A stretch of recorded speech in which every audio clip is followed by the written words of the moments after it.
Jason, thank you for being here. Oh, thank you so very much for having me on the show. I appreciate it. So you're the new voice for liberty in America, host of the Jason Stapleton program. Does this at any point break down? So it's easy to say, I think everybody would basically agree with what you've said until one looks around this frequently very awful political scene in the world and sees some terrible country aggressing against another country or brutalizing its own people or dropping chemical bombs on its own people or whatever. And we think, well, we could go in there and stop those tyrants and those brutal dictators from doing that. Is there a moral obligation to help when we can in a humanitarian way, even if it's not as a matter of self-defense?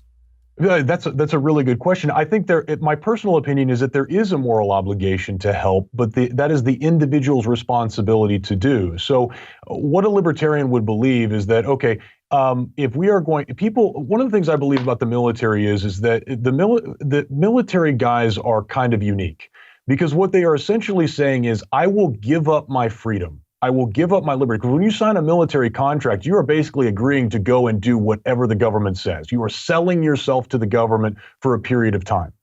And what I have always believed about that is a noble virtue to say, I'm willing to do that. I will turn over my liberty and I will go so that when the time arises, when American liberty and freedom is threatened, I will go and I will fight. I will go and I will fight so that you don't have to. I think that's admirable.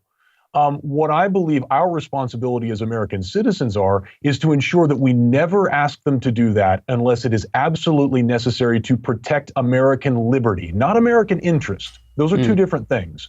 The government will always find an interest where it wants to exert its authority. What we're talking about is a liberty. And if American liberty isn't threatened, then we have no responsibility, we have no right to send others who have raised their hand to volunteer to go and fight and die for someone else.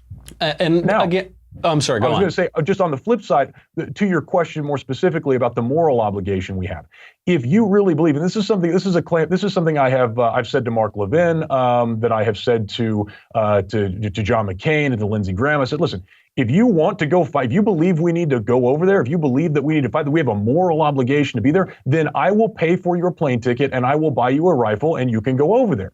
Because if you really believe that we have a moral obligation, then stand up and go. I know that if I really believed that my liberty was threatened and my children risked living under the heel of tyranny's boot, I would stand up and go fight.